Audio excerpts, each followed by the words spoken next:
Till the end, what would you do if you witnessed a crime happening in broad daylight, and no one seemed brave enough to stop it? This is the story of a quiet afternoon that suddenly turned into a moment people would talk about for years.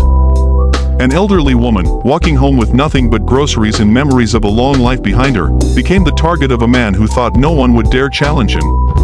But what the robber didn't know was that someone nearby was listening, watching, and about to change everything. And by the time this story ends, you'll realize why sometimes the most unexpected people become heroes.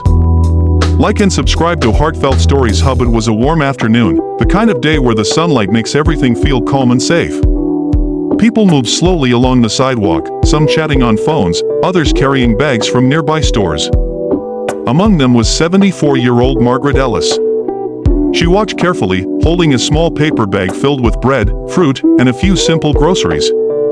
Margaret lived alone and had learned to enjoy quiet routines, morning tea, afternoon walks, and small conversations with shop owners who knew her by name. Margaret wasn't wealthy, and life had not always been easy for her. Years earlier, she had lost her husband after a long illness.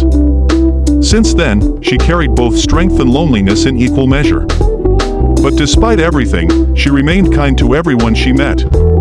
People often said her smile could calm a storm that afternoon. However, something felt different. As Margaret crossed a small parking lot on her way home, a man stepped out from behind a parked car. His face was tense, his movements sharp and desperate. Before Margaret could fully understand what was happening, he raised a handgun and demanded her purse. Time seemed to freeze. Margaret's heart pounded. She had never been in a situation like this before. Her hands trembled as she tried to speak, but the words barely came out.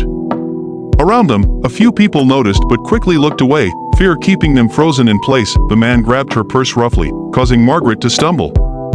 The groceries fell to the ground, apples rolling across the pavement. The robber didn't hesitate. He snatched what he wanted and turned to run, but he had no idea someone else had witnessed everything. Across the street, a group of bikers had stopped outside a small diner. They had been laughing, sharing stories, and enjoying a break from the road.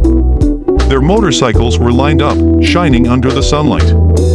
At first glance, they looked intimidating: leather jackets, heavy boots, and engines that roared louder than thunder. But what people often misunderstood about them was their code: loyalty, protection, and respect for the vulnerable. One of them, a tall man named Ray, had seen the entire scene unfold. The moment he realized the woman had been robbed at gunpoint, his expression changed completely. The laughter stopped. "Did you see that?" Ray said quietly. The others had seen it too. Within seconds, the mood shifted from relaxed to serious. They didn't rush recklessly, but they moved with purpose. Years of riding together had built trust and coordination between them. Meanwhile, Margaret stood shaking, trying to gather her scattered groceries. She looked around, overwhelmed and frightened, unsure what to do next. Then she heard the sound of motorcycle engines starting one after another. The robber thought he had gotten away easily. He ran through the next block, glancing over his shoulder, feeling confident that no one would chase him. But when he heard the distant roar of motorcycles growing louder behind him, his confidence began to crack. And that was the moment everything started to change. Ray and the bikers didn't act out of anger alone. They acted out of instinct to protect someone who couldn't defend herself.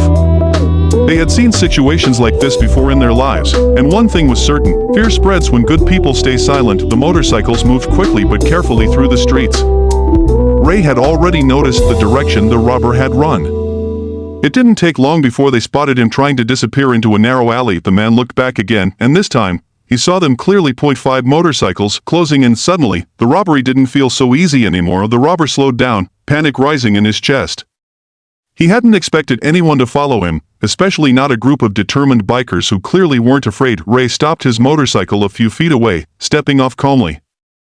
The other bikers positioned themselves nearby, not aggressive but firm, creating a presence the robber couldn't ignore. "No one wants this to get worse," Ray said steadily. "Drop the purse."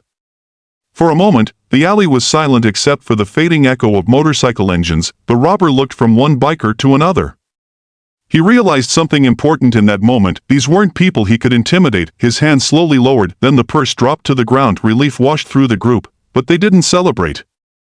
They simply made sure the situation stayed calm until authorities arrived.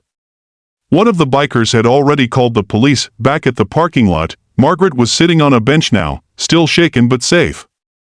A small crowd had gathered, and someone had helped collect her groceries. When the bikers returned with her purse, Margaret's eyes filled with tears. She couldn't believe strangers had stepped in for her. Ray gently handed the purse back. "Ma'am, I think this belongs to you." Margaret held it close, her voice soft and emotional. "Thank you. I didn't think anyone would help." Ray smiled kindly. "Someone always will. Sometimes you just have to wait a minute." That day spread quickly through the community. People who had witnessed the event began talking about it everywhere. How a group many might judge by appearance turned out to be the ones who stepped forward when it mattered most. For Margaret, the experience changed something deep inside her. The fear she felt that afternoon slowly transformed into gratitude and renewed faith in people. Weeks later, she visited the same diner where the bikers had been sitting that day. She brought homemade cookies as a small thank you. The bikers laughed, surprised but touched, and in that small moment, something powerful became clear. Kindness and courage can come from anywhere. Sometimes heroes don't wear uniforms. Sometimes they arrive on roaring engines, at exactly the right moment. And the real message of that day, the reason people still tell this story, is simple. Even in a world where bad things happen unexpectedly, there are still people willing to stand up, protect others, and remind us that we are never truly alone.